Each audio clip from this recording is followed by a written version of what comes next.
I told myself I would never open that door again. I told God I was done with light. The knock came anyway.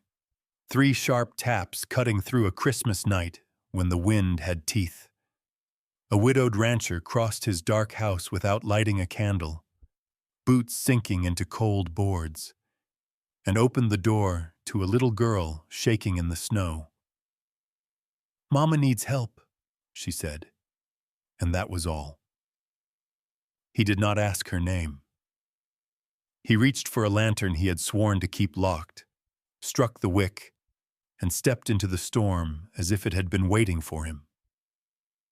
By morning, a child would be born under borrowed light. By noon, the town would decide what kind of sin had happened in his house. By spring, a truth sealed in wax would force a man of law to choose sides, and by the end, a family would be named without vows. But no one noticed the first warning. The lantern glass was cracked, and the flame burned steady anyway.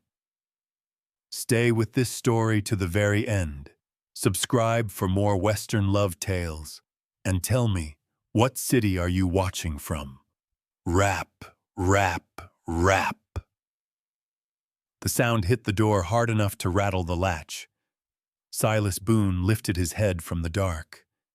He had been sitting there so long the cold had settled into his bones. A chair, pulled close to a hearth that hadn't burned in years. No lamp, no candle, no smoke in the chimney. Just the wind scraping its way along the logs like a living thing. Rap, rap. The third knock came sharper, urgent, as if whatever stood outside knew time was running out. Silas stood. His knees complained. Everything in him did. He crossed the room slow, hand hovering near the door, not touching it yet. He told himself it was the wind. He told himself no one came up this ridge in winter. Not after dark. Not after what the storms did to people. Then a small voice cut through the wood. "Mama needs help." He opened the door. The night rushed in all at once. Snow, wind, and a little girl no more than 6, wrapped in a threadbare shawl that barely covered her shoulders. Her cheeks were red raw from the cold, her hair stiff with ice. She didn't cry. She didn't beg. She just looked up at him with eyes too steady for a child her age. "Mister," she said, voice shaking but clear. "Mama can't breathe right." Silas stared at her. No one had knocked on his door in 6 winters. No one had dared. He felt the old instinct rise. The one that said, "Close it, bolt it, keep the dark where it belongs." Not again. Not tonight.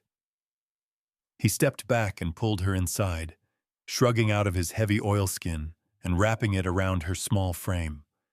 The coat swallowed her whole, the smell of smoke and leather clinging to it. "How far?" he asked, his voice rough from disuse. "By the river bend," she said. "Past the pines." He nodded once. That was all. He turned toward the far corner of the cabin, where an old wooden chest sat half-buried under years of dust. He hadn't opened it since the winter everything ended. His fingers hesitated on the lid. Then he lifted it.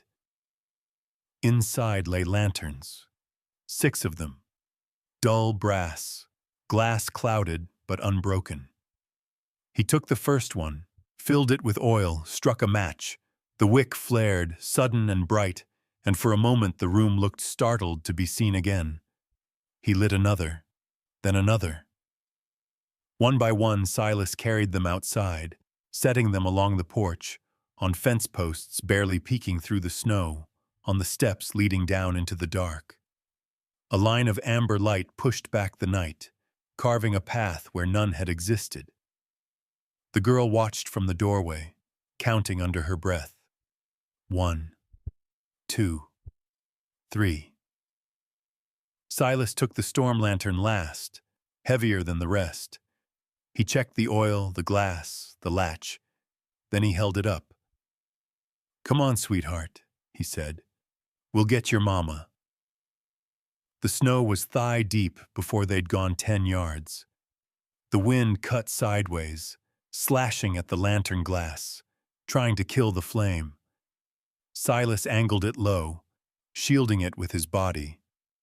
The girl stumbled, boots disappearing into drifts. He lifted her without slowing, settling her against his side. They moved by the lights he'd left behind, each one a marker, each one a promise he couldn't take back. Down the ridge, the land dropped toward the river. He saw it then. Dark shapes under white. Drag marks. Hoof prints sliding sideways, deep and ugly. And there, caught on a low branch, a scarf stained dark against the snow. Silas broke into a run. She lay beneath the pines, half buried, one hand curled tight against her belly. Her breath came shallow and fast, fogging weakly in the cold. Her skin was pale beneath the frost. "Mama," the girl whispered, dropping to her knees. Silas set the lantern down and pressed his fingers to the woman's neck. Pulse there but racing. He leaned close, listening to her breathing. Too shallow. Too fast. He moved his hand to her abdomen and felt it, hard as a board beneath the layers. This wasn't just the fall. "She's having the baby," he said. The woman's eyes fluttered open. Pain flashed through them. "The baby," she rasped. I can't." "You can," Silas said, "but not here." He stripped off his oilskin, wrapping it tight around her middle to hold the heat, then pulled the leather strap from his saddlebag and cinched it firm. She cried out once, then went quiet, jaw clenched. Silas scooped her up, her weight solid and fragile all at once. The girl took her mother's hand and held on. They turned back toward the lights. Every step burned. Snow packed into his boots. The wind screamed in his ears, a voice from years ago telling him he was too late. Not again. The lanterns came into view, one by one, glowing like a prayer laid out across the ground. When the cabin finally rose out of the dark, Silas surged forward with what strength he had left. Inside, he laid her on the table near the hearth. The girl climbed up beside her mother, brushing frost from her hair with trembling hands. "She's gonna be okay, right?" she asked. Silas didn't answer. He went to the cupboard, pulled out the cleanest linens he owned, set water to warm. His hands shook, not from cold, but from memory. There was no time. The nearest doctor was a day's ride in good weather. Tonight, the storm owned the road. Silas rolled up his sleeves. "I will not lose another family to the storm," he said softly. The woman cried out as another contraction tore through her. Silas knelt, steadying her breathing with low, even words. The girl stayed close, whispering stories into her mother's ear, her small voice the only thing anchoring her. Blood stained the cloth. Silas worked quickly, pressing, adjusting, doing what had to be done. The baby came fast and wrong. The heartbeat faltered beneath his hand. "Hold on." For one long moment, the room went still. Then the cry came. Sharp, strong, alive. Silas laughed once, broken and breathless, as he wrapped the newborn in the soft flannel blanket he'd kept folded away for 6 years, the one with faded rose embroidery along the edge. The girl stared, wide-eyed. "A baby," she breathed. Silas placed the child against the mother's chest. She wept softly, fingers closing around the small, warm bundle. Outside, the storm raged on, but inside the cabin, a single lantern burned steady, and for the first time in years, Silas Boone did not sit in the dark. Morning came thin and pale, easing itself through the frost-laced window like it wasn't sure it was welcome. Silas Boone was awake before it arrived. He sat on the floor with his back against the wall, knees drawn up, the storm lantern resting between his boots. The flame inside burned low but steady, a quiet companion that refused to die. In his arms, the newborn slept, wrapped tight in the old flannel, her breath a soft rhythm against his chest. Across the room, the woman lay on the makeshift bed, her face drained of color, but calm now, one hand resting protectively over the small bundle tucked against her side. The girl slept in a chair pulled too close. Her head leaned against her mother's arm, fingers still curled as if holding on. Silas didn't move. He counted breaths instead. 1, 2, 3. The baby stirred. He adjusted his grip, careful as if she were glass. 6 winters ago, he had held a child like this and watched the light leave her eyes. He swallowed hard and kept his hands steady. Not again. He rose slowly and carried the baby back to her mother. The woman's eyes opened as he laid the child against her chest. She didn't speak.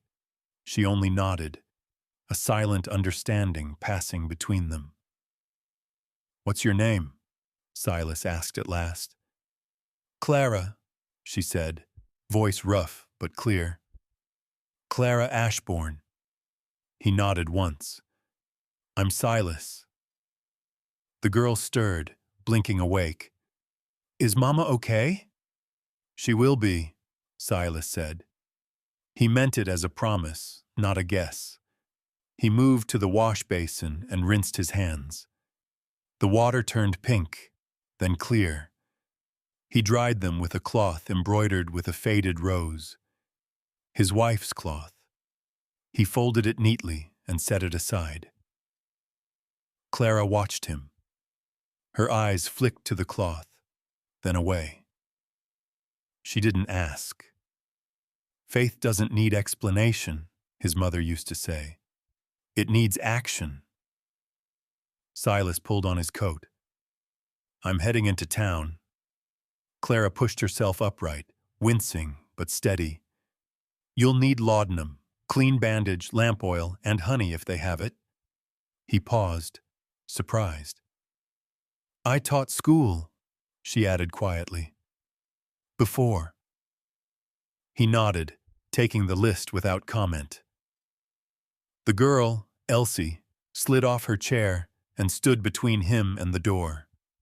"Don't turn the lights off," she said. Silas looked at the lanterns still glowing along the walls and porch. "I won't."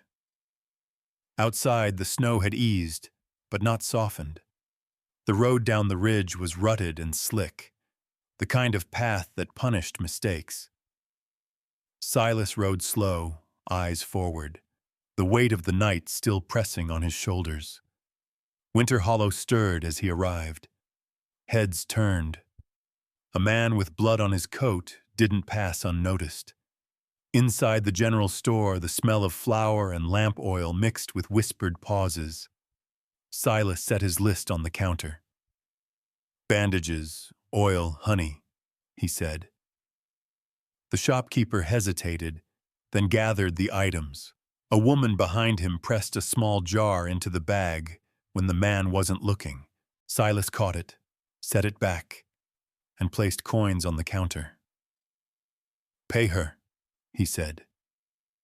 Outside, the murmurs followed him like a second shadow. "Did you hear?" 6 years dark, and now this. At the saloon, laughter cut off mid-sentence as he passed. Cyrus Dempsey leaned in the doorway, a smile playing at the edges of his mouth. "Didn't think you kept company anymore, Boone," Cyrus called. Silas didn't stop. He swung into the saddle and turned back toward the ridge. By the time he reached the cabin, smoke curled from the chimney for the first time in years. Clara had lit the hearth. Elsie stood on a stool, stirring a pot with careful concentration. Silas set the supplies on the table. Clara checked each item, efficient despite the exhaustion etched into her movements. "They're talking," she said without looking up. He nodded.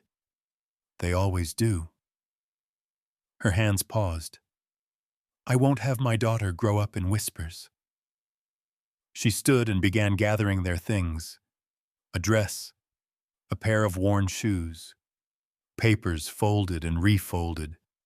Silas watched, unmoving. Then he reached into his pocket and set a key on the table. "You can stay," he said, "as long as you need." Clara looked at the key, then at him. "I won't trade one cage for another." "You won't," he said. "The door opens both ways." The wind rattled the shutters. Outside, a lantern guttered, then steadied. Elsie hopped down from the stool and ran to it, adjusting the wick with careful fingers. "See?" she said. "It stays." That afternoon, the roof gave a warning creak. Silas climbed the ladder without a word, hammer and nails tucked into his belt. Snow slid from the shingles as he worked, breath fogging the air. Clara watched from the doorway, the baby nestled against her shoulder. She didn't thank him. She handed him nails when he reached down.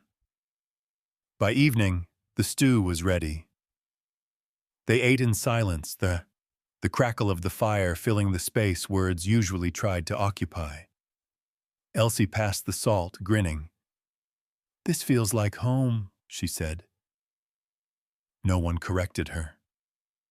Night fell again, but the cabin did not disappear into darkness. Lanterns burned on the porch, in the windows, by the door. Silas sat at the table after the others slept, a sheet of paper spread before him. He dipped the pen and wrote to names he hadn't spoken aloud in years. Rose's parents. He told them about the knock, about the child who had brought light back to his door, about choosing to open it. Outside, the wind eased. Snow fell soft now, almost gentle. Silas folded the letter and sealed it, placing it beside the lantern. It all started with a knock at midnight. He looked toward the room where Clara and the children slept. The flame did not flicker. And for the first time since the storm took everything, Silas Boone believed, quietly, stubbornly, that God had not forgotten his address. The whispers reached the ridge before noon. Silas Boone heard them first in the way the wind changed, carrying more than cold this time. He was mending a fence post when a horse slowed below the rise, then another. By the time he straightened, 2 men stood watching from the lower field, not close enough to speak, not far enough to pretend they weren't there. He went back to his work. Hammer, nail, wood set. The fence didn't care who watched. Inside the cabin, Clara moved with careful purpose. She had wrapped the baby snug and set her down where the light fell cleanly, not too bright, not too dim. Elsie sat on the floor beside the cradle, counting breaths under her breath the way she had counted lanterns. 1, 2, 3. Clara smiled once, then checked the cloths again. She did not rest. Not yet. Rest came after you knew the ground would hold. A knock sounded. Not the sharp, panicked kind. 3 measured taps. Polite. Practiced. Silas opened the door. Sheriff Owen Rusk stood on the porch, hat in hand. His coat looked heavier than it used to, like it carried more than a badge. "Morning," he said. Silas stepped aside. "It's warmer inside." The sheriff didn't move. His eyes went past Silas, taking in the lanterns, the fire, the signs of life that hadn't been there in years. "Town's talking," Rusk said. "They always do." Rusk nodded. "They're saying things they shouldn't." Silas waited. "There's concern," the sheriff went on. "A woman, a child, appearances." "Appearances don't breathe," Silas said. "People do." Rusk sighed. "I'm just telling you what's being said." Silas met his eyes. "Then tell them what you saw. Blood on my coat, medicine on my table, a child born alive." The sheriff looked away. "I'll do what I can."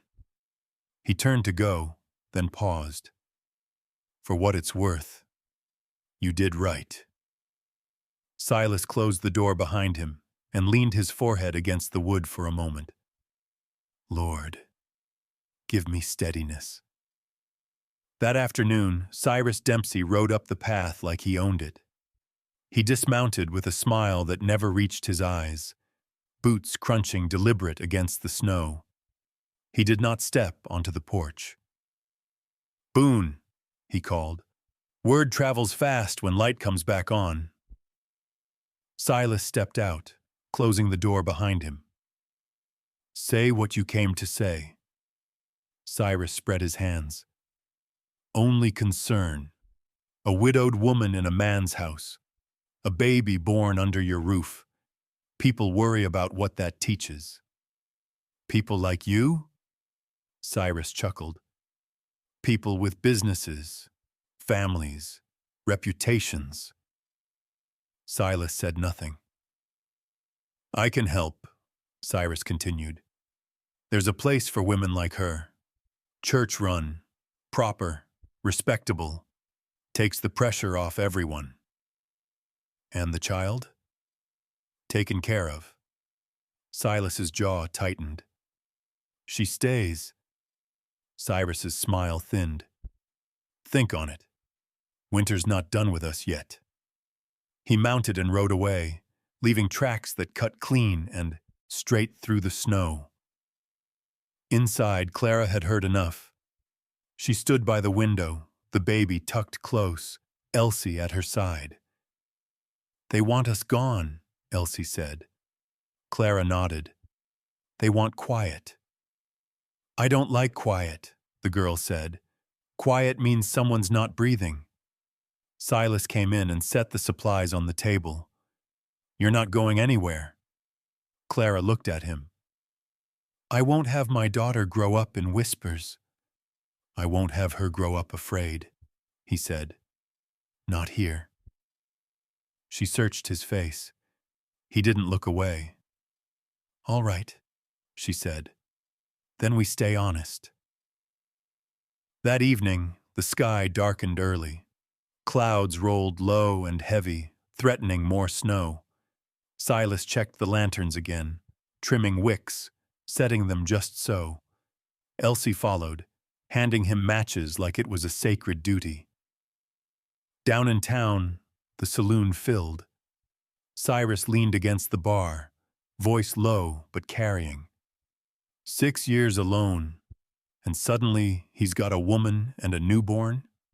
You tell me what that looks like. A few men nodded. A few hesitated. "It's about decency," Cyrus said. "About setting examples." A woman near the door saw down her glass harder than necessary. "I remember that girl," she said. "Quiet, kind. Lost her husband same as the rest of us." Cyrus smiled. "Kind doesn't mean clean." The words spread faster than the drink. By the time Silas heard the first boots on his porch after dark, the story had grown teeth. He opened the door to find 3 townsfolk standing stiffly, hats clutched tight. "We just want to check," one said. "Make sure everything's proper." Silas didn't step aside. "You've checked enough." Behind him, Clara moved forward, her back straight despite the ache still pulling at her.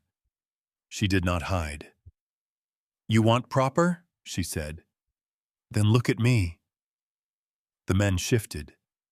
None met her eyes. Elsie stepped between them, small fists clenched. "My mama walked through the snow to save my sister," she said. "Mr. Boone carried her. That's what happened." Silence fell thick as wool. A man cleared his throat. "That's not—" "That is," Elsie said. "I was there." No one argued with her. They left without another word. Later, as the fire burned low, Clara packed a small bag and set it by the door. Papers, clothes, the letter she'd written but not sent. Silas watched. "What's that for?" "In case," she said. He nodded. "Fair."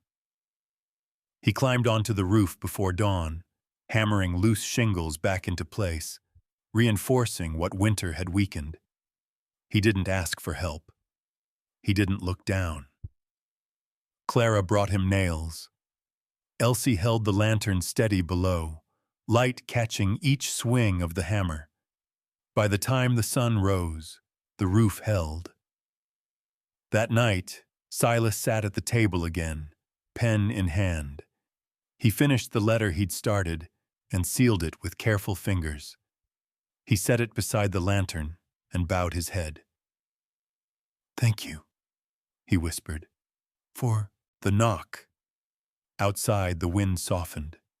Inside, the light stayed on, and though the town's whispers had not gone quiet, they no longer ruled the house. The storm did not return that night, but the cold did. Quiet, patient, the kind that waited for mistakes. Silas Boone rose before dawn and found Clara already awake, seated at the table with the baby tucked close. A sheet of paper lay before her, folded once, then folded again. She did not write. She studied. "You don't sleep," Silas said. "Sleep comes after certainty," Clara replied. Elsie padded in with the lantern cupped in both hands. She set it on the table the way she'd seen Silas do, glass facing out, flame sheltered. The baby stirred, then settled. A knock sounded, not sharp, not frightened, just firm enough to announce itself. Silas opened the door to find a boy from town, cheeks red, breath puffing white. He held out an envelope sealed with dark wax. "Mr. Boone," he said. "Mr. Dempsey asked me to bring this." Silas took it without comment and closed the door. He turned the envelope once in his hands. The seal was neat, too neat. Clara's eyes were already on it.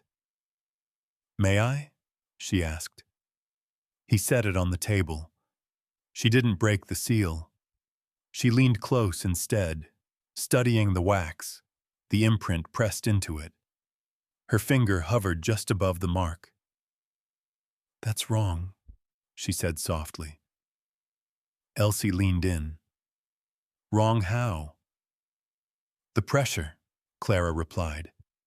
"It's uneven. Whoever pressed this hesitated." Silas watched her carefully. "That matters?"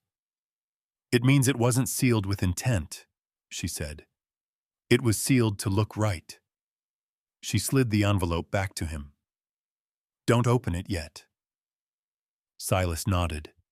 He placed it in the small iron box by the hearth and closed the lid. Down in town, Cyrus Dempsey was already working the morning. He stood in the general store doorway, voice low but practiced, talking about decency and order, about how winter pressed people into poor decisions. A few nodded. A few listened without agreeing. Sheriff Rusk passed by and did not stop. By midday, Clara had dressed the baby and herself, slow and steady, her movements careful but sure. She packed a small bundle and set it by the door again. Silas noticed but didn't comment. When he rode into town for more oil and cloth, the looks followed him openly now. No whispers, no pauses, just eyes that weighed and measured. At the counter, Mrs. Larkin slid his items across and added a small sack of grain. "I'll pay," Silas said. She shook her head. "You already have." Outside, Cyrus waited. "About that letter," he said easily. "It's an offer. Keeps things clean." Silas didn't answer. "People notice patterns," Cyrus continued. "Light comes back on. Woman moves in. Baby arrives. Makes folks uneasy." "Folks can look somewhere else," Silas said. Cyrus's smile tightened. "They won't." He tipped his hat and walked away.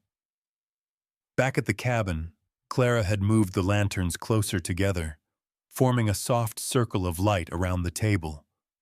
She unfolded the letter now, reading quickly, her face unreadable. "He wants us to leave," she said, "framed as protection." "And if you don't?" She turned the page. "Then things become complicated." Silas exhaled slowly. "You won't sign anything." "I won't," she said. "Not like this." Elsie climbed onto the bench beside her. "What's complicated?" "Grown-up lies," Clara said. "They wear nice clothes." That evening, the wind picked up again. Not enough to howl, just enough to remind them it could. Silas checked the roof once more, then the locks. He moved the lanterns closer to the doors, not out of fear, but preparation. Faith is a posture, not a feeling. A horse stopped outside after dark. Boots crunched. Silas stood, hand near the door. Cyrus's voice carried easily. "I brought medicine." Silas opened the door, but did not step aside. Cyrus set a small crate down in the snow. "For the baby, for the mother, no charge." "What's the price?" Silas asked. Cyrus spread his hands. "Just cooperation." Clara appeared in the doorway, the baby in her arms. She looked down at the crate, then back at Cyrus. "You're kind to come so late," she said.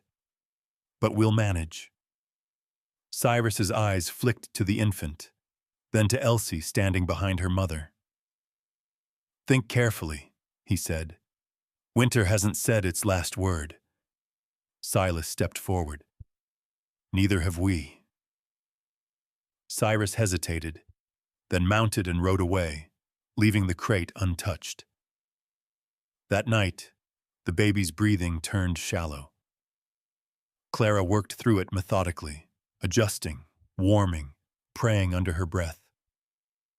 Silas fed the fire, measured drops, did what was needed. Elsie sat close, lantern steady in her lap. "It won't go out," she said. "I'm watching." The baby's breath evened. The room exhaled. Later, when the house slept, Silas opened the iron box and took out the letter. He read it once, then folded it neatly and placed it back. He took a fresh sheet and began to write instead. Not to Cyrus, not to the town. He sealed the letter with his own wax, pressing firmly, without hesitation. Outside, the lanterns burned in a tight line along the porch. Inside, the light held, and whatever waited in the dark would have to come closer to try again. Snow fell again before morning. Not hard, not gentle, the kind that covered tracks without warning. Silas Boone noticed it first by what he couldn't see. The prints he'd left the night before were gone. The ridge looked untouched, like no one had walked it, like no one had been carried through it with blood on their hands and prayer in their mouths. He stood on the porch with the lantern raised, scanning the yard. Nothing moved. Too quiet. Inside, Clara fed the baby slowly, counting swallows. She had learned the rhythm in the night. What was too fast, what was not enough.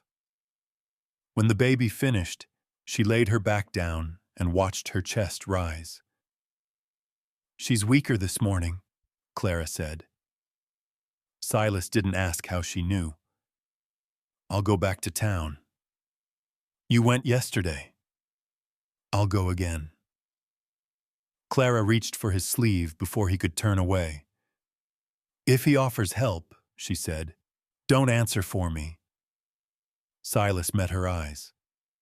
"I won't."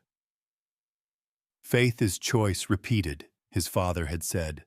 Not comfort, choice.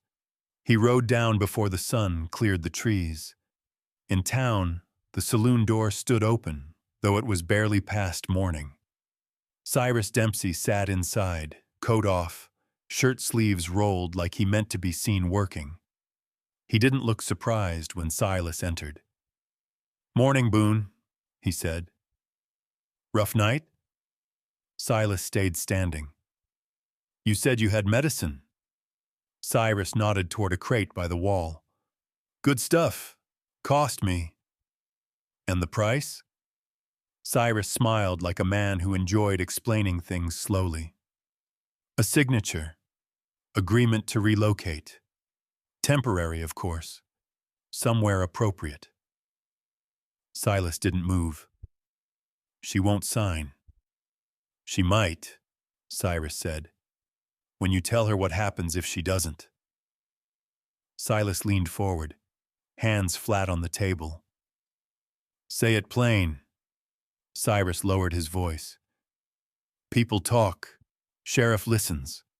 A baby born out of wedlock under your roof? That can turn into questions. Questions turn into custody." Silas's jaw tightened.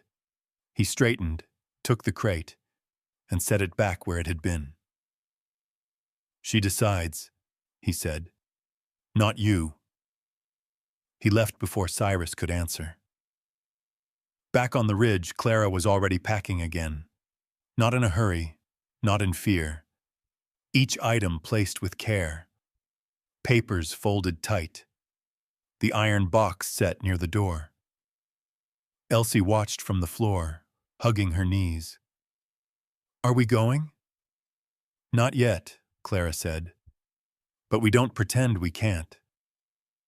Silas set the crate down unopened. "He wants a signature." Clara nodded. "He always will." She took the papers from her bag and spread them on the table. Certificates, letters, a school reference from a town far east of here. She traced the edges with her finger. "I won't give him my child," she said. "Not to buy quiet." Elsie stood and placed her small hand over her mother's. "I'll tell them," she said. "Tell who?" Silas asked. "Everyone," Elsie replied. "What really happened?" Silas looked at her, then away. "Sometimes telling the truth makes things worse." Elsie shook her head. "Sometimes it makes them stop." That afternoon, smoke rose from the chimney in a steady line. Clara brewed a thin broth, adding drops from the bottle Mrs. Larkin had slipped into Silas's bag. The baby slept fitfully, breath shallow but holding. Silas climbed the ladder to the roof again. A board had loosened near the edge, pulled free by wind or something heavier. He replaced it, driving the nail home until the wood sang. Below, Elsie held the lantern, keeping the light trained on his hands. Down the path, a horse stopped. Silas felt it before he heard it. He climbed down and turned. Sheriff Rusk stood at the fence, hat in hand. He looked tired, older than last week. "I can't stop what's coming," Rusk said. "Not without something solid." Silas nodded. "We'll give you solid." Rusk glanced toward the cabin. "They're saying tonight." "Then tonight," Silas said. After sunset, the lanterns were lit again. All of them. Not in a line this time, but in pairs. By the doors, the windows, the barn. Enough light to see faces. They came just after dark. 5 of them. Men Silas knew by name. One woman he'd traded grain with for years. "We just want to talk," one said. Clara stepped forward first, baby in her arms. She did not wait for Silas. "My daughter walked through a storm to find help," she said. "This man carried me. That's all." A murmur rippled. Elsie stepped out beside her, small, steady. "Mama fell," she said. "I ran. Mr. Boone lit lights so we could come back." One man shifted his feet. "That's not—" "It is," Elsie said. "I counted them." Silence stretched. The woman wiped her eyes with her sleeve. From the edge of the group, Cyrus's voice cut in smooth as oil. "Children misunderstand. Adults know better." Silas moved then, just one step forward. "You weren't there." Cyrus smiled. "Neither was God, from the look of it." The words hung in the cold. Clara's voice did not shake. "He was," she said, "in the light." For a long moment, no one spoke. Then a shout came from the barn. "Fire!" Silas ran. The flames had just caught the dry hay, licking up the side of the wall.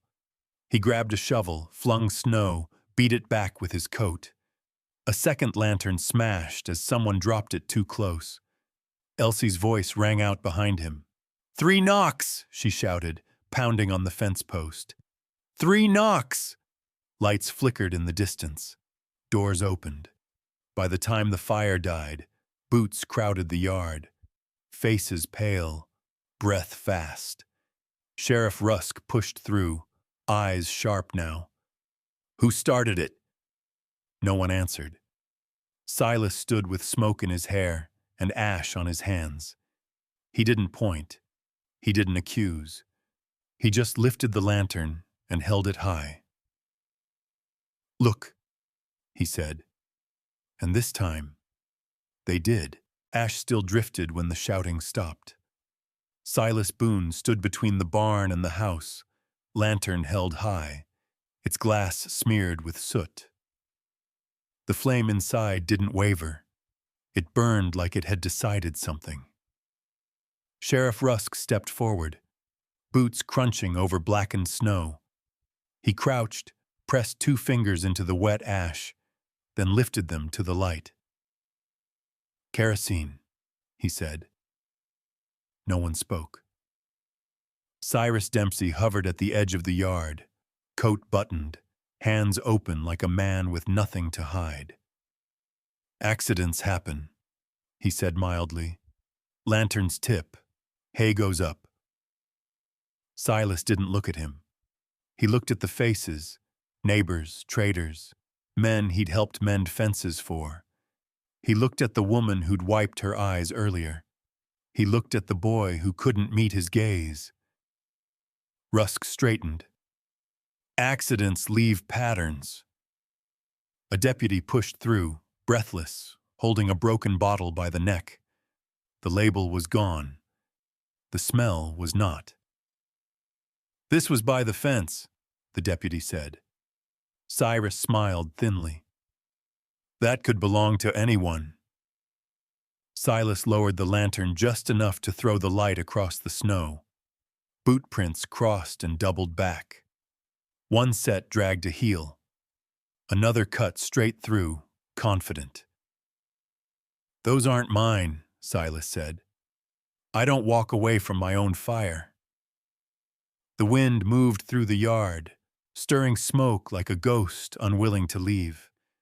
Somewhere behind him, the baby cried, thin, sharp, alive. "Clara." Silas turned. She stood in the doorway, baby tight to her chest, Elsie pressed to her sit. The light from inside fell around them, warm against the cold faces outside. Clara's eyes were clear, tired. Clear. "This ends tonight," she said. Cyrus chuckled. "You don't decide that." She took a step forward. "I do." Rusk glanced at her, then back to Cyrus. "You brought medicine last night." "Out of kindness," Cyrus said. "Out of leverage," Clara said, and held up the paper she'd been keeping folded in her pocket. "This was in the crate."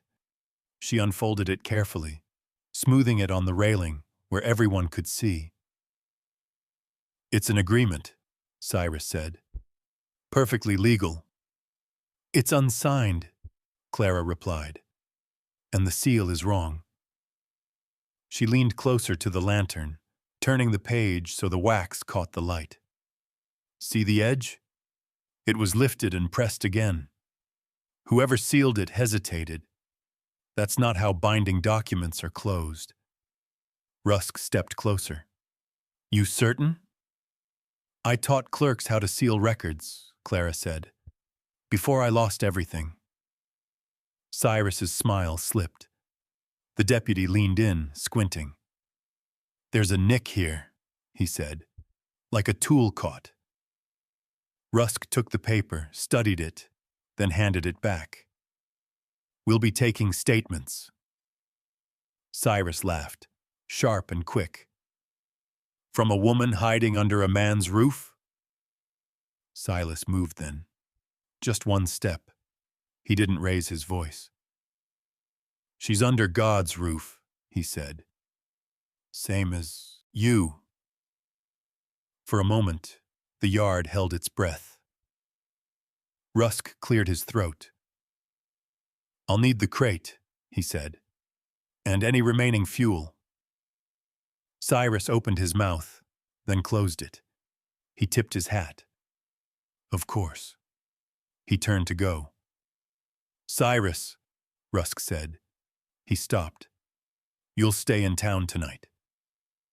Cyrus's eyes flicked to the house, the barn, the people. "On what charge?" "Suspicion," Rusk said, "and because I said so." Cyrus's jaw worked. He nodded once and walked toward his horse. The crowd thinned slowly after that. Not all at once. One by one. Some said nothing. Some nodded at Clara. One woman pressed a loaf of bread into Elsie's hands and left before anyone could see her do it. When the yard was empty, Silas lowered the lantern. His arm shook now that the work was done. Inside, the baby quieted as Clara rocked her. Elsie set the bread on the table, then went back to the door and checked the latch herself. "It's strong," she said. Silas sat heavily in the chair by the hearth. The fire caught with a soft whoomph, warmth creeping back into the room.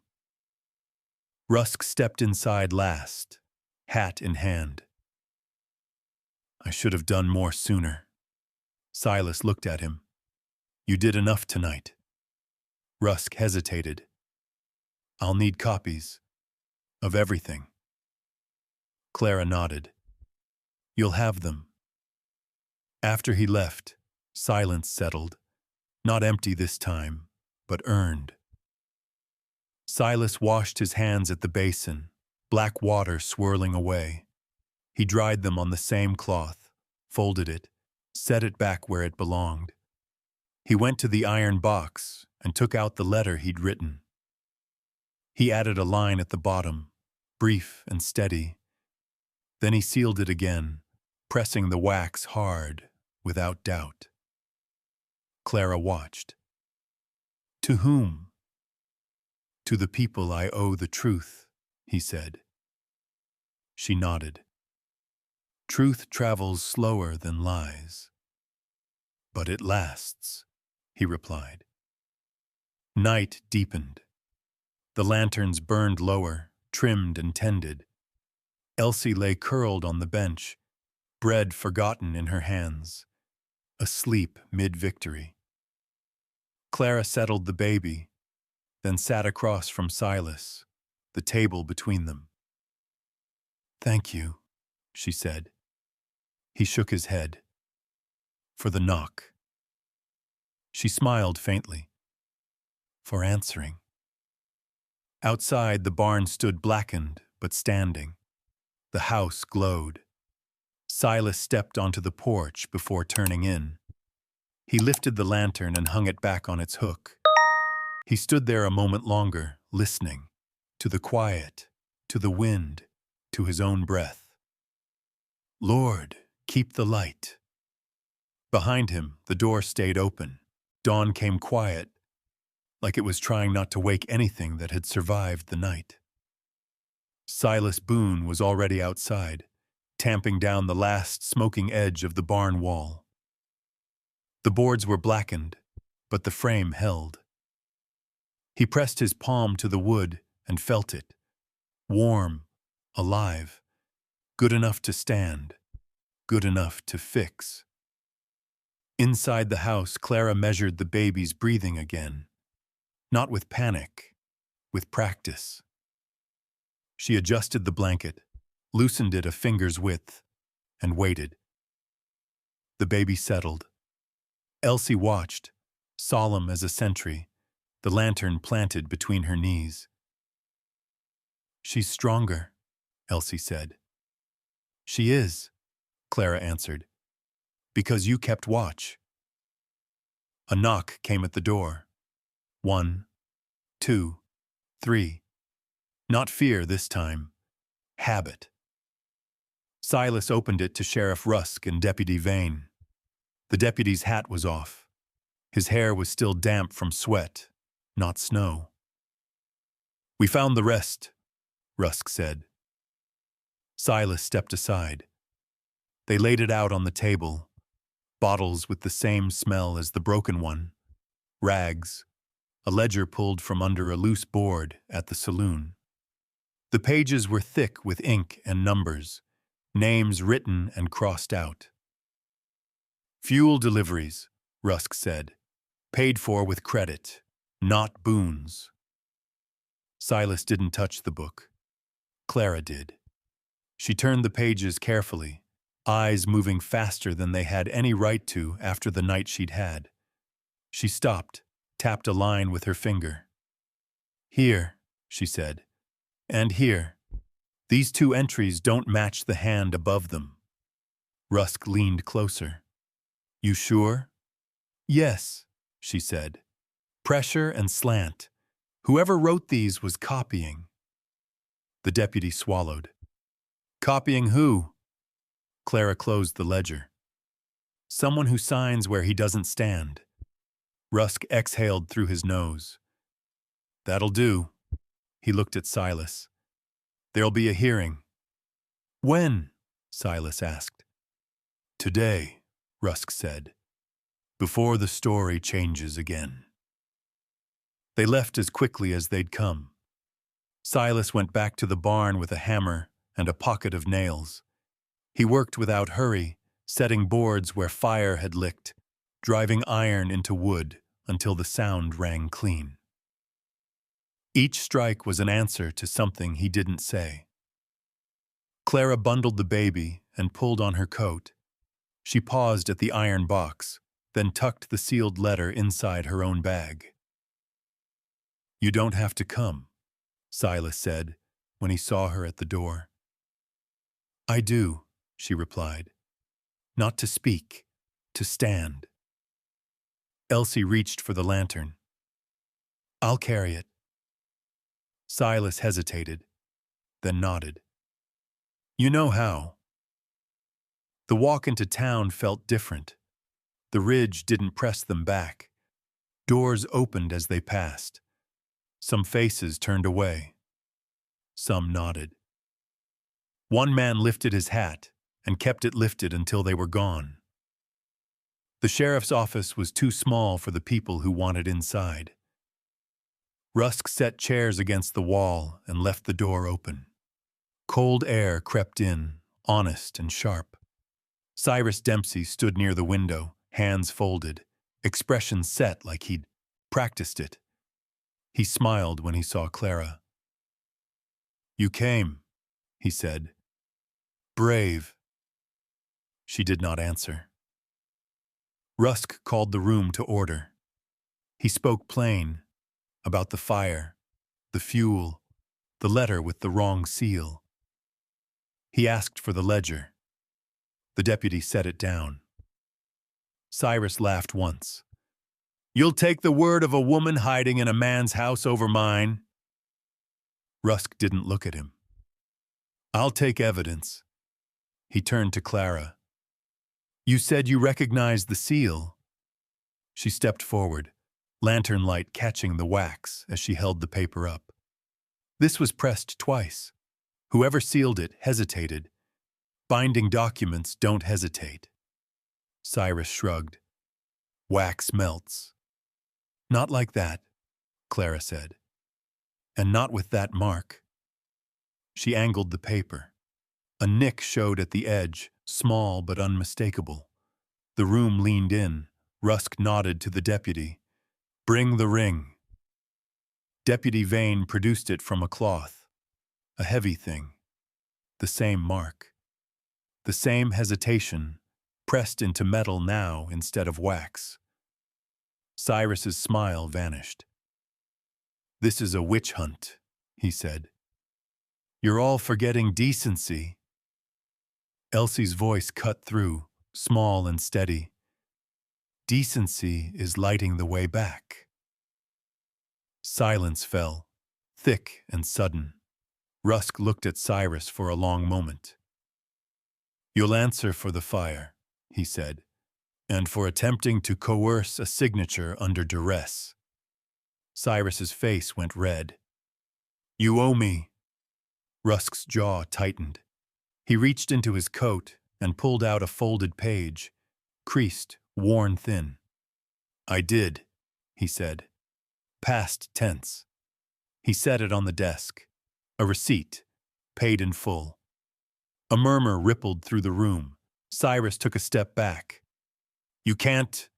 Rusk raised a hand. "I can." Deputy Vane moved. Cyrus did not resist, but his eyes burned as he passed Silas. "This isn't over," he said softly. Silas met his gaze. "It never is." Outside, the air felt cleaner, not warm, cleaner. They walked back up the ridge as the sun climbed, Elsie swinging the lantern by its handle like it weighed nothing at all.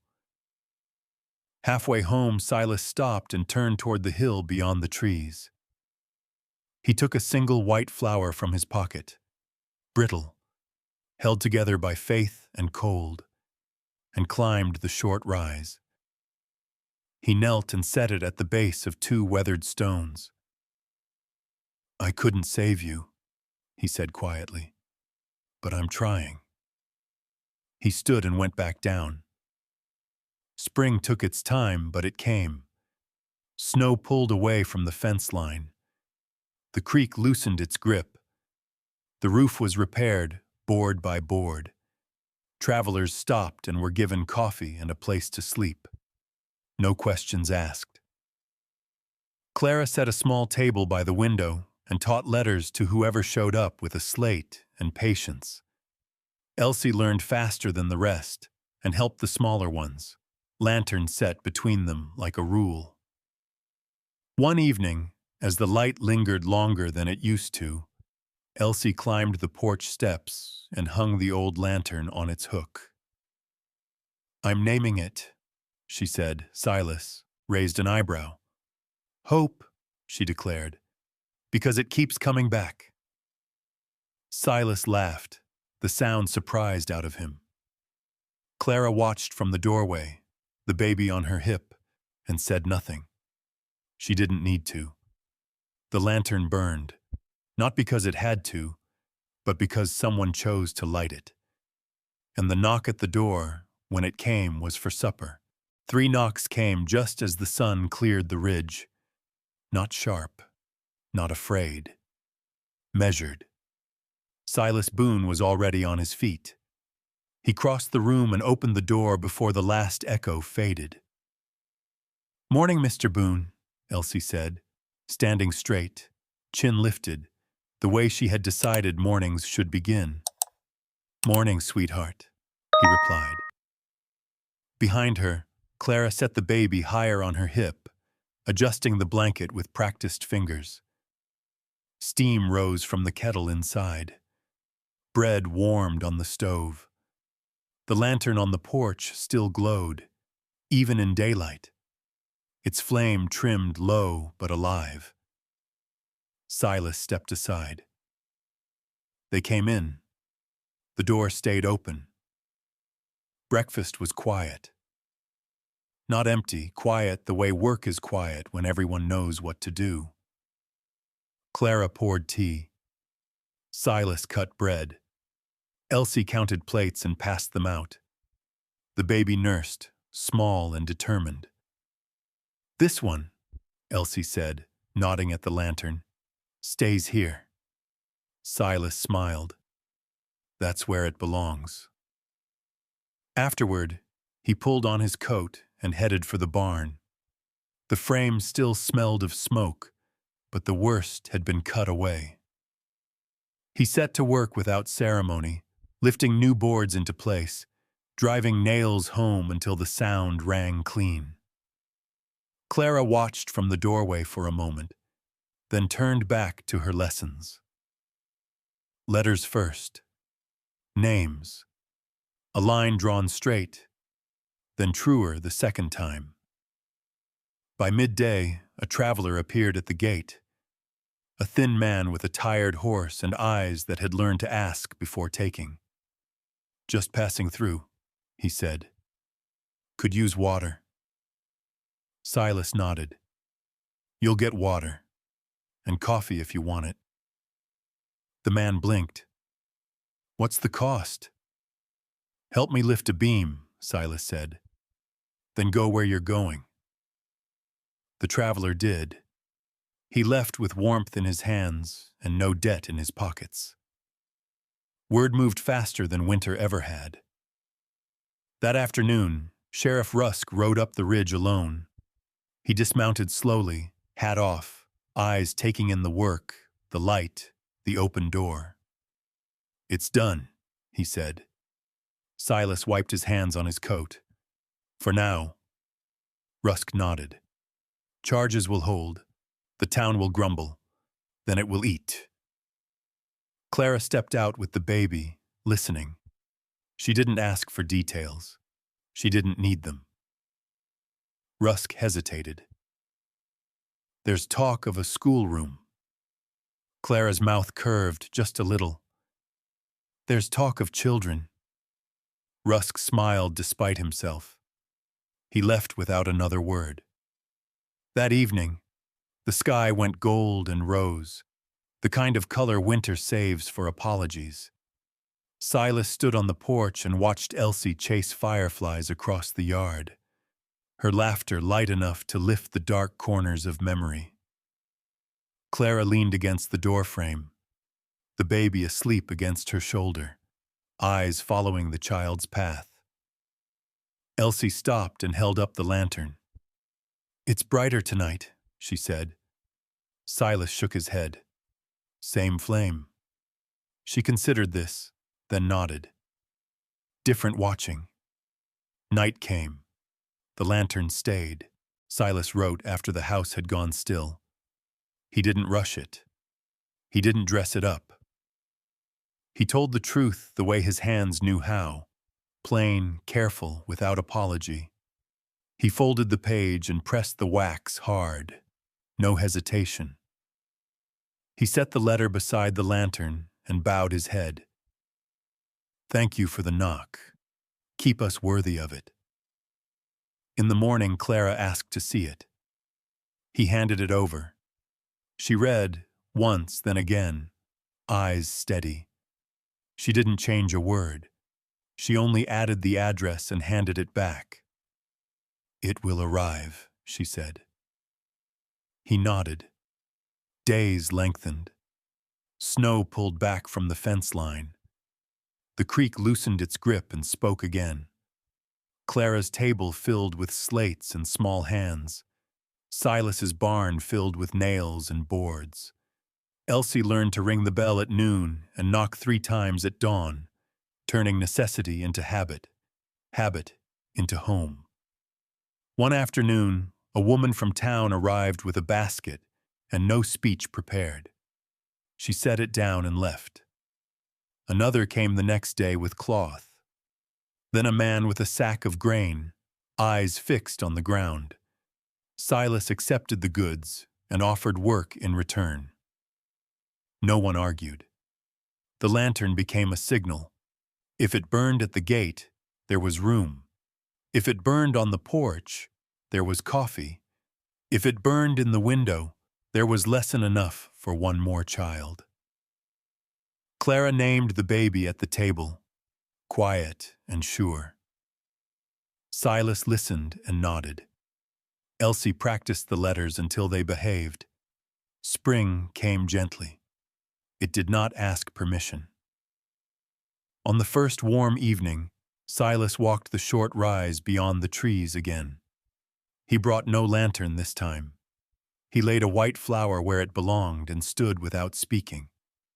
When he came back down, the porch light was waiting. Elsie met him at the steps. "Supper's ready." He looked at the door, open, steady, and went inside. Later, when the stars were clear and the fireflies had settled, Elsie climbed onto the porch rail and lifted the lantern by its handle. "I told them your name," she said. Silas raised an eyebrow. "Who?" "The light," she replied. "Hope." Clara stood in the doorway, the baby against her shoulder, and said nothing. She didn't need to. The lantern burned because someone chose it. And the 3 knocks, when they came, were no longer a plea. They were a promise kept. Fawn 10. Ki Gio Doi Hum. The wind changed its mind overnight. Silas Boone felt it before he heard it. Less knife, more breath. He stood on the porch with the lantern unhooked, watching the yard where snow had pulled back in uneven patches, dark earth showing through like a truth that wouldn't stay buried. He trimmed the wick low. Daylight didn't need help. Night still did. Behind him, the house moved awake.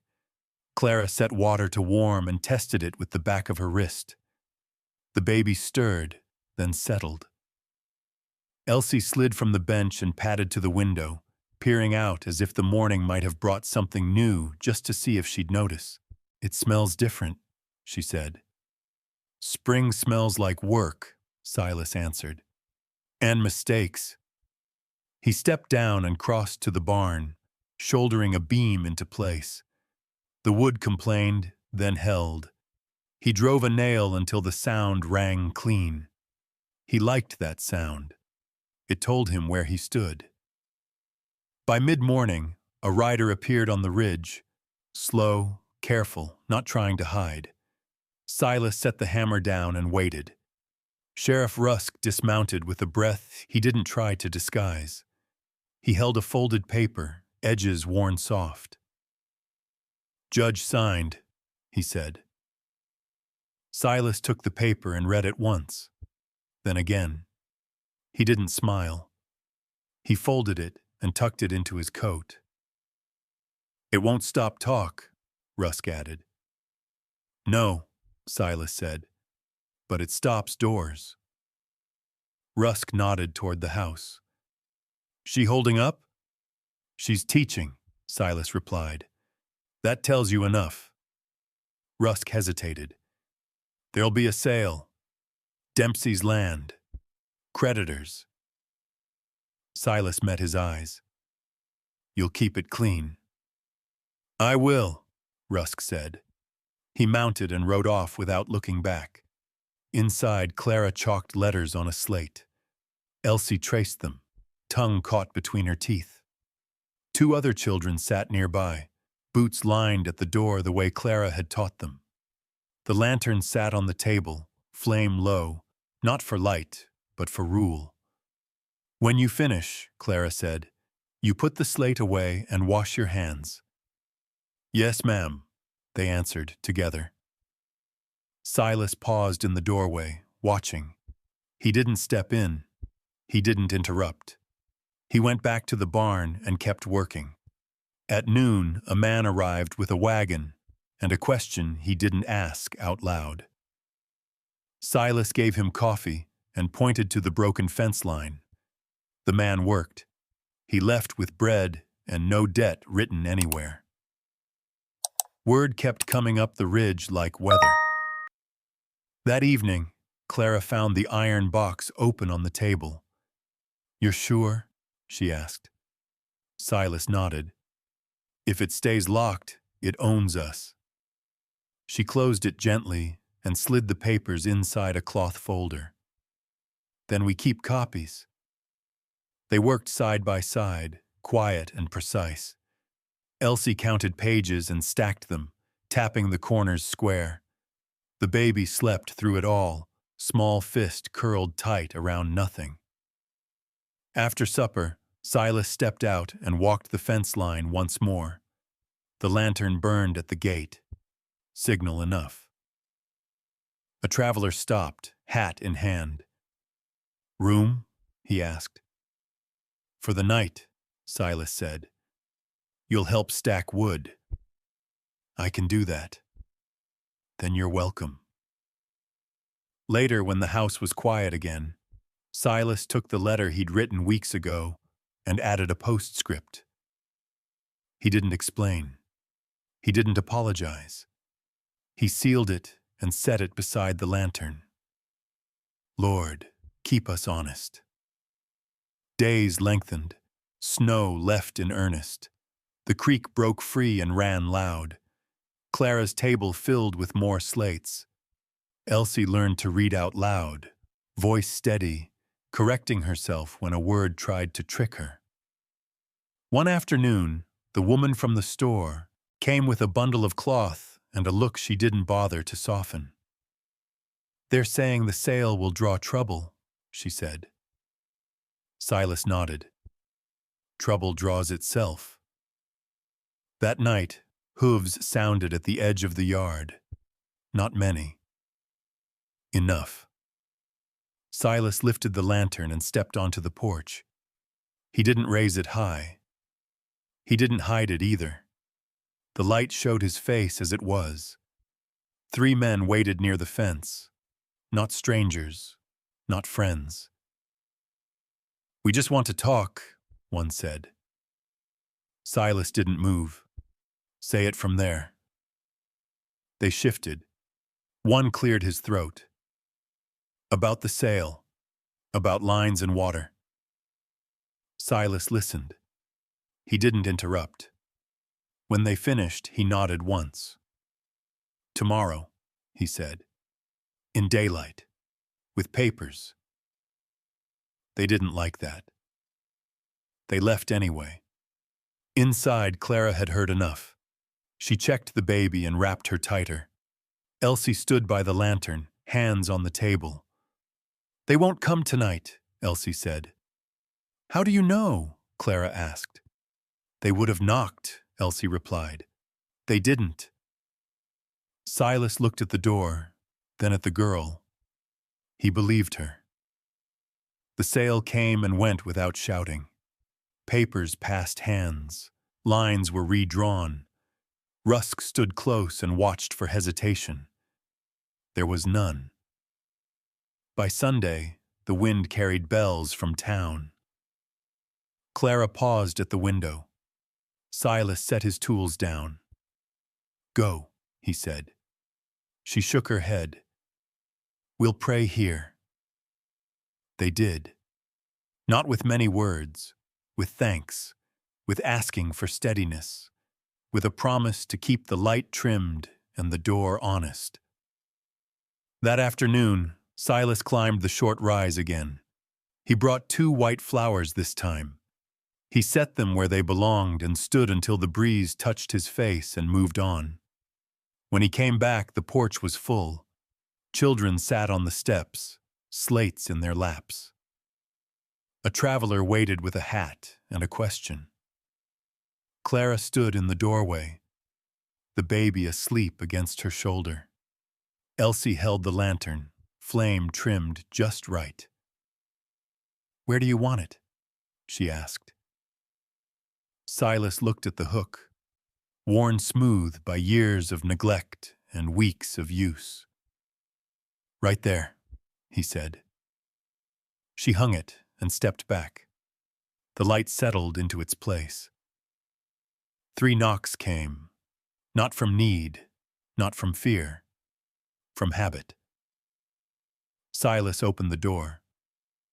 "Come in," he said. And the wind, finding no purchase, went on its way. The wind changed its mind overnight. Silas Boone felt it before he heard it. Less knife, more breath. He stood on the porch with the lantern unhooked, watching the yard where snow had pulled back in uneven patches, dark earth showing through like a truth that wouldn't stay buried. He trimmed the wick low. Daylight didn't need help. Night still did. Behind him, the house moved awake. Clara set water to warm and tested it with the back of her wrist. The baby stirred, then settled. Elsie slid from the bench and padded to the window, peering out as if the morning might have brought something new just to see if she'd notice. "It smells different," she said. "Spring smells like work," Silas answered, "and mistakes." He stepped down and crossed to the barn, shouldering a beam into place. The wood complained, then held. He drove a nail until the sound rang clean. He liked that sound. It told him where he stood. By mid-morning, a rider appeared on the ridge, slow, careful, not trying to hide. Silas set the hammer down and waited. Sheriff Rusk dismounted with a breath he didn't try to disguise. He held a folded paper, edges worn soft. "Judge signed," he said. Silas took the paper and read it once, then again. He didn't smile. He folded it and tucked it into his coat.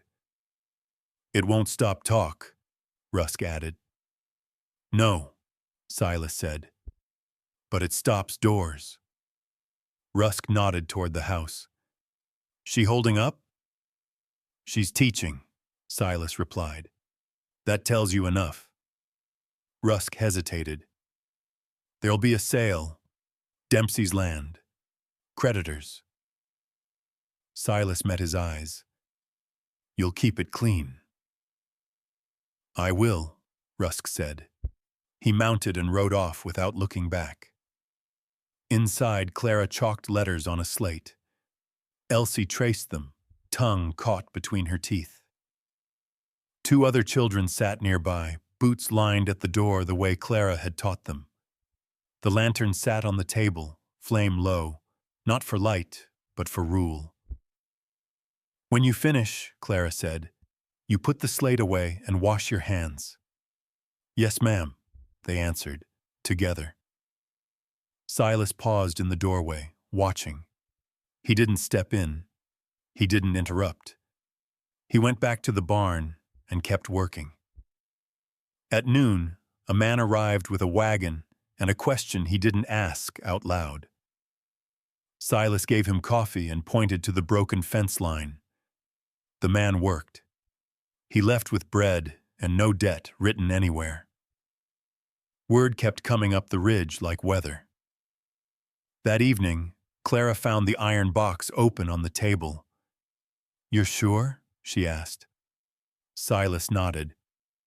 "If it stays locked, it owns us." She closed it gently and slid the papers inside a cloth folder. "Then we keep copies." They worked side by side, quiet and precise. Elsie counted pages and stacked them, tapping the corners square. The baby slept through it all, small fist curled tight around nothing. After supper, Silas stepped out and walked the fence line once more. The lantern burned at the gate. Signal enough. Traveler stopped, hat in hand. "Room?" he asked. "For the night," Silas said. "You'll help stack wood." "I can do that." "Then you're welcome." Later, when the house was quiet again, Silas took the letter he'd written weeks ago and added a postscript. He didn't explain. He didn't apologize. He sealed it and set it beside the lantern. "Lord, keep us honest." Days lengthened. Snow left in earnest. The creek broke free and ran loud. Clara's table filled with more slates. Elsie learned to read out loud, voice steady, correcting herself when a word tried to trick her. One afternoon, the woman from the store came with a bundle of cloth and a look she didn't bother to soften. "They're saying the sale will draw trouble," she said. Silas nodded. "Trouble draws itself." That night, hooves sounded at the edge of the yard. Not many. Enough. Silas lifted the lantern and stepped onto the porch. He didn't raise it high. He didn't hide it either. The light showed his face as it was. 3 men waited near the fence. Not strangers. Not friends. "We just want to talk," one said. Silas didn't move. "Say it from there." They shifted. One cleared his throat. "About the sale. About lines and water." Silas listened. He didn't interrupt. When they finished, he nodded once. "Tomorrow," he said. "In daylight. With papers." They didn't like that. They left anyway. Inside, Clara had heard enough. She checked the baby and wrapped her tighter. Elsie stood by the lantern, hands on the table. "They won't come tonight," Elsie said. "How do you know?" Clara asked. "They would have knocked," Elsie replied. "They didn't." Silas looked at the door, then at the girl. He believed her. The sale came and went without shouting. Papers passed hands. Lines were redrawn. Rusk stood close and watched for hesitation. There was none. By Sunday, the wind carried bells from town. Clara paused at the window. Silas set his tools down. "Go," he said. She shook her head. "We'll pray here." They did. Not with many words. With thanks. With asking for steadiness. With a promise to keep the light trimmed and the door honest. That afternoon, Silas climbed the short rise again. He brought 2 white flowers this time. He set them where they belonged and stood until the breeze touched his face and moved on. When he came back, the porch was full. Children sat on the steps, slates in their laps. A traveler waited with a hat and a question. Clara stood in the doorway, the baby asleep against her shoulder. Elsie held the lantern, flame trimmed just right. "Where do you want it?" she asked. Silas looked at the hook, worn smooth by years of neglect and weeks of use. "Right there," he said. She hung it and stepped back. The light settled into its place. 3 knocks came, Not from need, not from fear, from habit. Silas opened the door. "Come in," he said, and the wind, finding no purchase, went on its way. The night did not argue with them anymore. It came quiet, laying itself over the ridge like a blanket that knew where to stop. Silas Boone closed the gate with a hand that no longer hesitated. The lantern at the post burned low and steady, not a warning now, an invitation that knew its limits. Inside, the house held its breath in the good way. Clara finished washing the last cup and set it upside down to dry. She did not rush. The baby slept in the cradle by the hearth, one tiny hand curled, as if holding a promise she hadn't learned to name yet. Elsie sat cross-legged on the floor, slate balanced on her knees, copying letters she already knew how to write just to make sure they stayed put. Silas watched from the doorway, then turned away and lifted the toolbox. There were always boards that needed setting, hinges that wanted oil, small things that asked to be done before they grew into bigger ones. Work kept the dark honest. A knock came. 3, even, patient. Silas opened the door to find Mrs. Larkin and 2 others from town, baskets in hand, eyes uncertain but determined. "We won't stay," Mrs. Larkin said quickly. "Just brought what we could." Silas stepped aside anyway. "Warm yourselves." They hesitated, then crossed the threshold like it mattered where they put their feet. The lantern light caught their faces, no judgment in it, no favor either. Clara thanked them with a nod, not a speech. Elsie counted baskets. 4. She smiled once and set them by the wall. "We'll put it to use, Silas said. Mrs. Larkin glanced toward the cradle. "She's strong." "She will be," Clara replied. The women left with relief written plain on their backs. The door closed. The house exhaled. Later, when the fire burned down to coals, Silas sat at the table with the papers spread before him. Not contracts now. Lists, repairs, names of travelers who had worked and gone, supplies owed and repaid. He wrote slowly, the way you do when you mean to remember what you're doing. Clara joined him, easing into the chair opposite. "If they come again," she said, "they'll come with reasons." Silas nodded. "Then we'll answer reasons with work." She watched his hand move across the page. "You don't owe them proof." "I owe myself clarity," he said. She smiled faintly. "That I understand."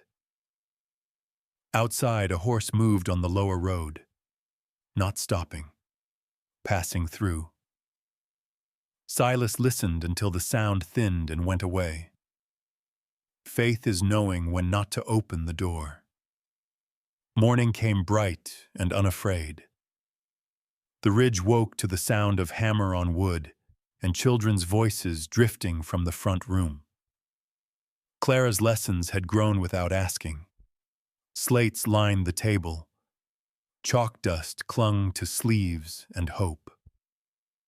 Elsie rang the small bell at noon, once, twice, 3 times, and the children washed their hands the way she insisted. The lantern sat between them, flame trimmed low, not for light, but for rule. Silas worked the barn with 2 men who had shown up with questions and stayed for answers. Boards went up, nails went in, the roofline straightened under their hands. "Why do you do it?" one asked, wiping sweat from his brow. Silas shrugged. "Because it's there." The man nodded, like that was reason enough. By afternoon, Sheriff Rusk rode up the path, slower than usual. He tied his horse and stood a moment, looking at the place as if measuring something he couldn't put numbers to. "They've stopped," he said. Silas didn't ask who. He knew. "For now," Rusk added. Silas leaned the hammer against the post. "That's all anything ever is." Rusk hesitated. "There's talk of making it official.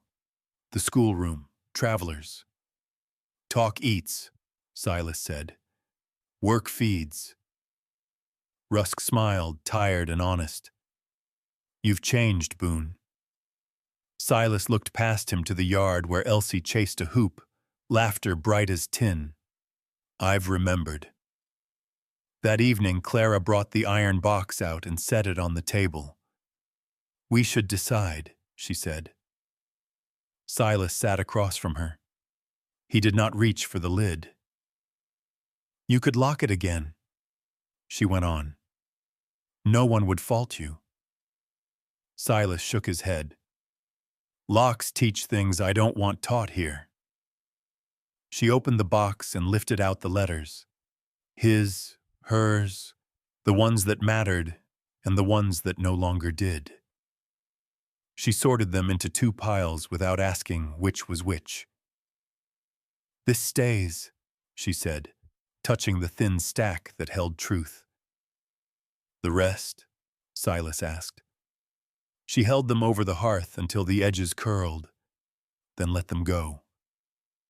The fire took them without comment. Ash drifted down. The lantern did not flicker. That night, Silas climbed the short rise beyond the trees again. He brought no flowers this time. He stood and spoke plain. "I'm here," he said, "if that's all I ever get right." The wind answered with a low hush and moved on. When he came back, Clara was on the porch, the baby asleep against her shoulder. She did not ask where he'd been. She handed him a mug, and he took it. "You staying?" she asked. He nodded. "I am." She considered that, then nodded too. It was enough. Days gathered themselves into weeks. Spring settled in with a patience that forgave nothing and promised much. The creek ran clear. The fence lines held. The barn smelled of new wood. Travelers learned the signals. Lantern at the gate meant room. Lantern on the porch meant coffee. Lantern in the window meant lesson enough for one more. Elsie enforced the rules with a seriousness that made grown men smile and obey. She knocked 3 times every morning, even when she knew the door would open. Silas always answered. One afternoon, a man arrived with a paper folded wrong and a question folded worse. He spoke of lines and rights and old agreements. Silas listened. Clara read. She handed the paper back without marking it. "This isn't finished," she said. The man frowned. "It's how things are, done." "Not here," Silas replied. The man left with his paper and his answer. That night, the baby laughed for the first time, high and sudden, like a bell rung by accident. The sound stopped everyone where they stood. Clara pressed her face into the baby's hair and laughed too, quiet and undone. Silas leaned against the table and let the sound go through him like a blessing. "I didn't miss this," he thought. "I was brought to it." The lantern burned. On Sunday, bells carried faint from town. Clara set the table and bowed her head. Silas stood with her. Elsie held the lantern close, eyes closed tight, as if prayer needed watching. They thanked God for the knock, for the light, for the work they were equal to. When they finished, Silas opened the door and let the day in. 3 knocks came, not from need, not from fear, from habit. Silas smiled and stepped aside. "Come in," he said. And the house, knowing its purpose now, held the light without asking why. The year turned without asking permission. Silas Boone noticed it in the way the ground stopped biting his boots and started giving back. The ridge softened. The creek ran clear enough to see stones settle into their places. He worked the fence line at first light, then the barn, then whatever else put its hand up and asked. The lantern stayed on the hook, not high, not hidden, trimmed low. Enough. Inside, the house moved on a rhythm that had learned itself. Clara kept the table near the window, slates stacked in a careful pile, chalk dust brushed from cuffs before it could wander. She taught the children to mind their hands and their words, to finish what they started, to wash before they ate. She did not ask for silence. She asked for listening. Elsie learned the difference. She rang the bell when it was time. She knocked 3 times when it was morning. She carried the lantern when dusk fell and set it where it belonged without being told. She learned to read the weather by smell and the people by how they stood. The baby grew strong enough to sit, then strong enough to pull herself upright on the bench by the hearth. She laughed often and without warning. The sound caught Silas in the chest every time, like a hand reaching where it knew it would be felt. One afternoon, a wagon creaked up the path with a family who had nowhere else to point themselves. Silas met them at the gate. "How long?" the man asked. "One night," Silas said. "Then we'll see." They stayed too. They left with bread and a direction that made sense. Word kept coming, not loud, steady. When Sheriff Rusk rode up again, it was without urgency. He tied his horse, took his hat off, and stood in the yard as if he were deciding where to put something down. "They'll try again," he said at last. "Different faces, different words." Silas nodded. "They always do." Rusk glanced at the porch. The lantern burned. "You'll be ready." "We are," Silas said. That evening, Clara brought the iron box out one last time. She set it on the table between them and opened it. "Nothing new in here," she said. Silas looked at the contents. Papers that had mattered when they were sharp and dangerous. Letters that had taught him where not to stand. "Then it doesn't need a lid," he replied. She lifted the box and slid it under the table. Not hidden, not locked. "Faith isn't a door you close," his mother had said. "It's a place you keep swept." Later, when the house had gone quiet, Silas stepped outside and listened. Not for trouble, for truth. The wind moved through the trees and left again. The lantern hummed faintly, glass cooling, flame alive. He climbed the short rise beyond the trees without thinking to mark it. He stood there with his hands at his sides and said what he needed to say without shaping it. "Thank you," he said, "for trusting me with it." He went back down. Spring tipped toward summer. The garden took hold. The schoolroom filled. Travelers learned to knock 3 times and wait. Elsie corrected them if they rushed it. "Again," she'd say, "like this." They listened. One morning a letter arrived with a seal that did not hesitate. Clara recognized it before she opened it.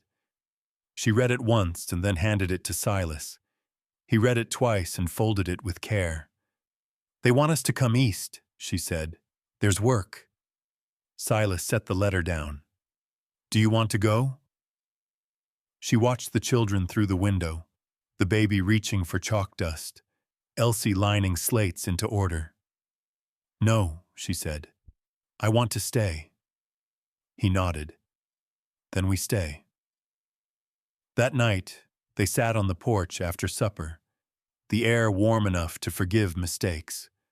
Fireflies blinked in and out of being. Elsie counted them until she lost track and laughed at herself. "Does the light get tired?"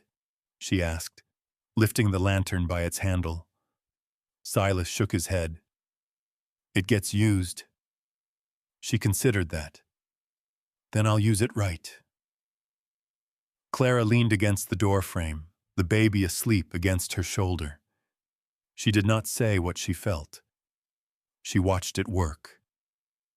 A knock came. 3, even, patient. Silas opened the door to a young couple with a question and no place to sleep. He listened. He nodded. "Come in," he said. "We'll find you room." The lantern did not flicker. Later, after the house had settled, Clara came to the table with a folded coat. Silas recognized it at once. The oilskin he had wrapped around a small girl in a storm. She draped it over his shoulders without ceremony. "You gave this to save someone you didn't know," she said. "I'm keeping it here."